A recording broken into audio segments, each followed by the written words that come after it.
We don't have to be held prisoner by this administration's failures. We can choose a different path. We can do what Americans have always done: come together and meet the challenge with grit, compassion, and determination. And today I'm going to tell you exactly what I plan to do if I have the honor of being elected your next president. I'll immediately put in place a national strategy that will position our country to finally get ahead of this virus and get back our lives. I'll reach out to every governor in every state, red and blue, as well as mayors and local officials during transition, to find out what support they need and how much of it they need. I'll ask the new Congress to put a bill on my desk by the end of January with all the resources necessary to see how both our public health and our economic response can be seen through the end. What is needed? Look, a pandemic doesn't play favorites, nor will I. As I said, no red states, no blue states, just the United States, united in our response, united in our purpose to stop the spread of COVID-19 and beat this virus. First, I'll go to every governor, urge them to mandate mask wearing in their states. And if they refuse, I'll go to the mayors and county executives and get local masking requirements in place nationwide. As president, I'll mandate mask wearing in all federal buildings and all interstate transportation, because masks save lives, period. Just look what happened in Arizona. The Republican governor initially tried to bar local governments from implementing mandates on their communities. What happened? In June, Arizona got hit with a surge of cases. Hospitals were flooded. The state health system was overwhelmed. So cities and counties appealed the governor's ruling. They imposed their own local mandates, covering most of the state. The result? Cases fell by 75%. Wearing a mask is not a political statement. It's a scientific imperative. It's a point of patriotic pride so we can pull our country out of this god-awful spiral we're in. And it's a testament to the values we were taught by our families and by our faiths. Love thy neighbor as thyself. Second, I'll put a national testing plan in place with a goal of testing as many people each day as we're currently testing each week, a 7-fold increase.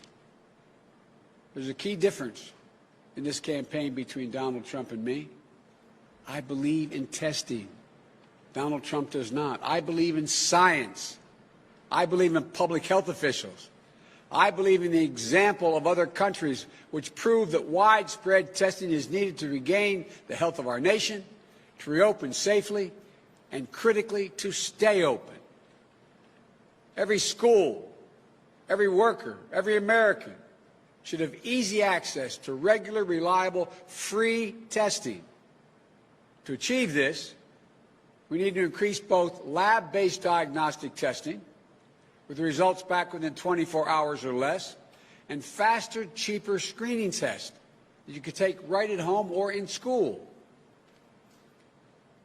Look, what we have right now isn't anywhere near good enough.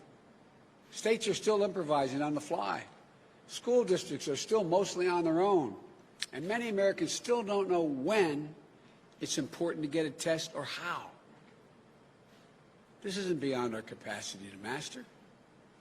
Not if we're directing a coordinated effort across government and the private sector, instead of leaving chaos to reign.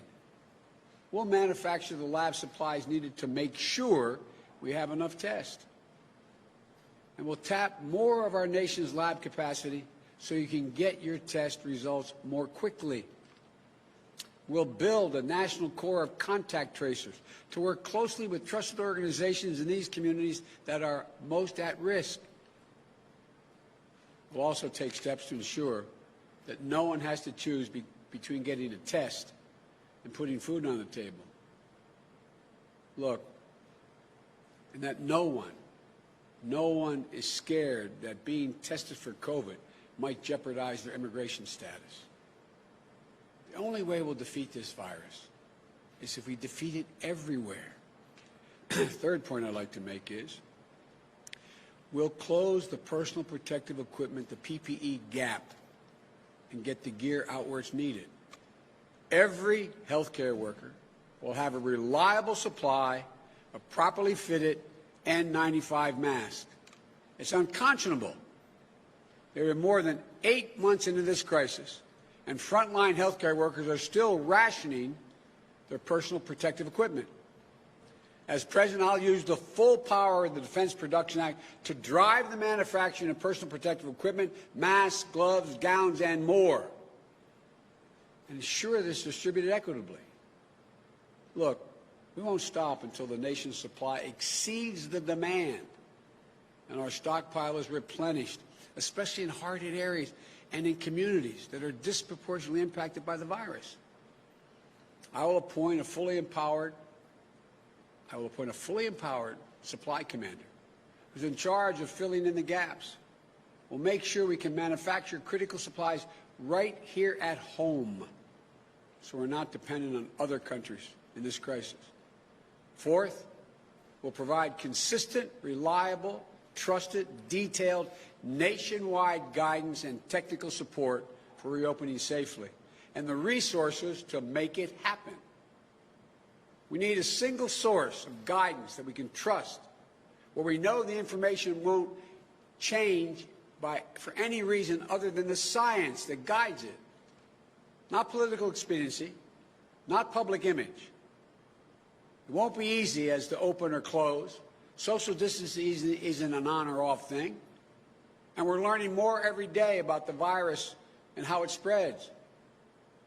We need to be able to adapt and adjust our behavior to responsibly respond appropriately. But schools and businesses can't make responsible decisions if they don't have the information, the science.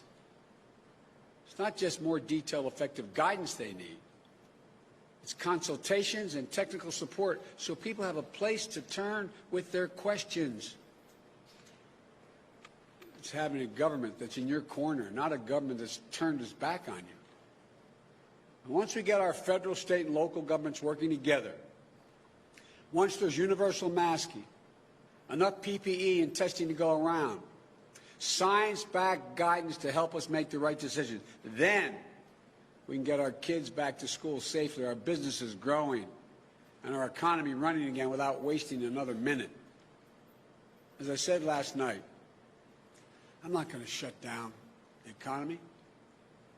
I'm not going to shut down the country. I'm going to shut down the virus. And finally, we'll be focused on developing safe and effective treatments and distributing a safe and effective vaccine. President Trump claims he found a cure. Well, let me tell you, yet we have 1,000 people dying each day. More than 40,000 people are in hospitals right now battling the virus.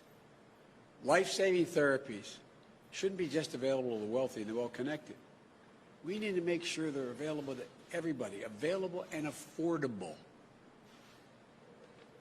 It's also possible we could learn any day that one of these vaccines currently in trial is showing itself to be effective. That will be a wonderful day for our people and people around the world, everywhere, whether it comes next week or in the next 2 months. But it will still be many months before any vaccine is widely available. And we need a president who will take responsibility for making sure it gets to every single person in this country in a way that's equitable and accountable.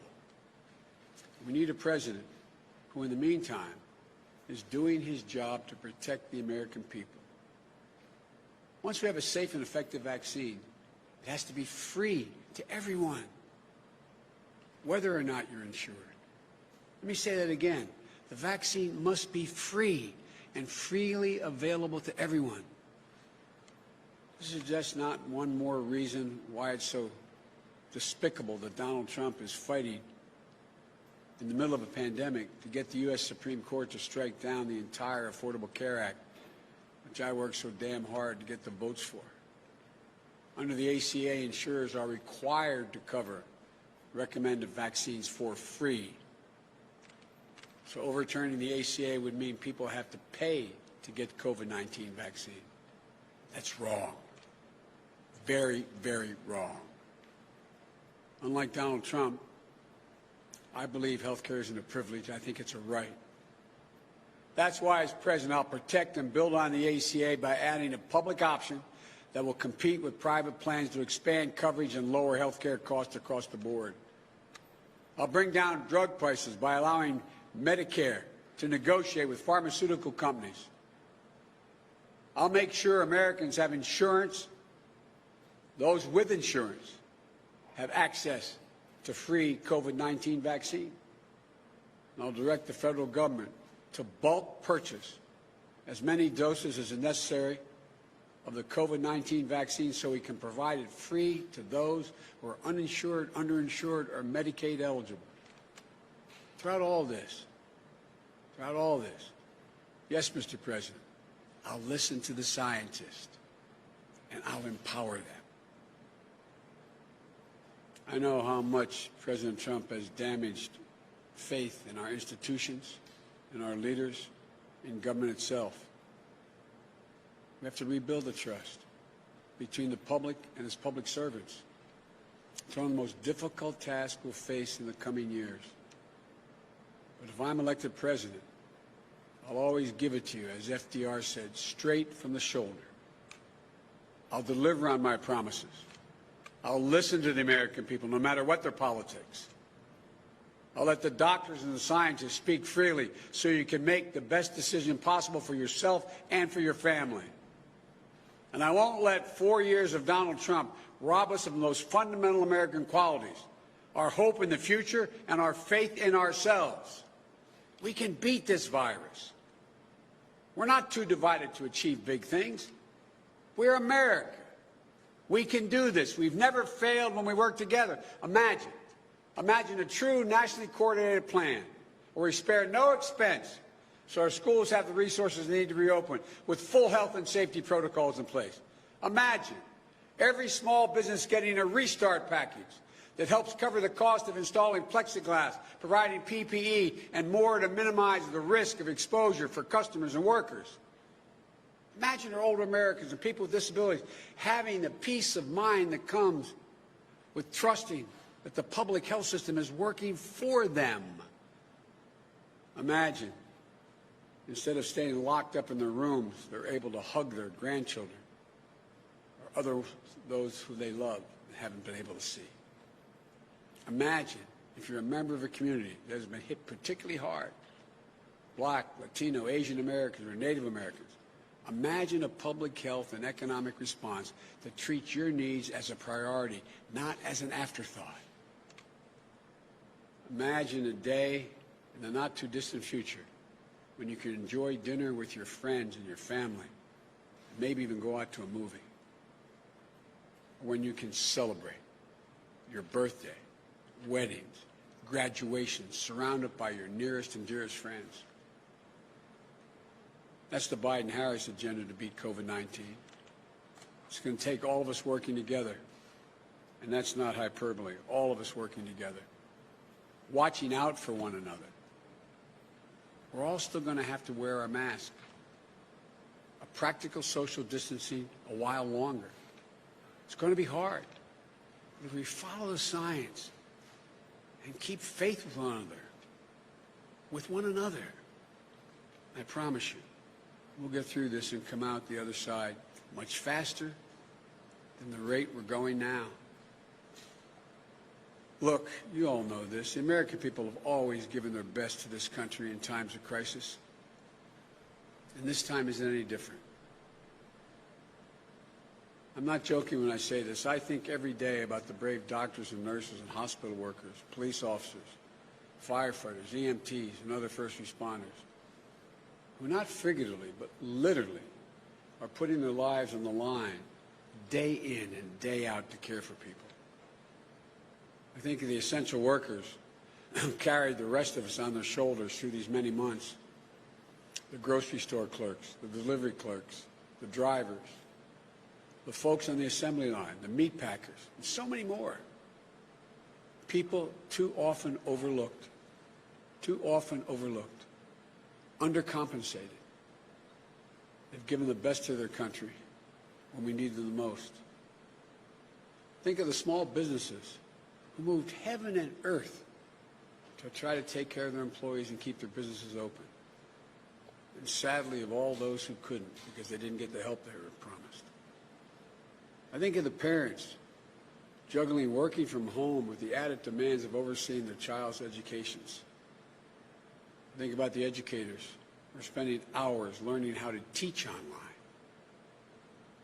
They're doing what they always do, giving above and beyond for their students. I think of the families and the communities who have stepped up, donating to charities, doing grocery runs for older relatives and neighbors, finding new ways to connect and support one another. That's the America we know. That's the United States of America. That's who we are. And like John F. Kennedy, when he committed to take us to the moon, he said, I refuse to postpone the possibilities that exist for this country. I refuse to postpone. Refuse to postpone the American purpose that will not only lead our country back, but lead the entire world. There's no challenge. There's no challenge we cannot meet.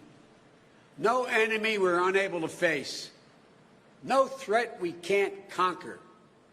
We stand together, united, bound by our common resolve, determination, and values.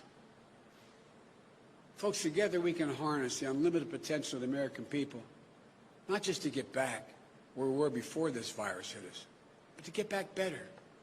I promise you, and you know in your heart, we can do this. We must do this. And we will do it together. You know we can do it.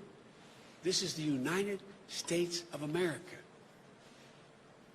May God bless you all, and may God protect our frontline workers and all those who have lost a loved one. Thank you, and keep the faith.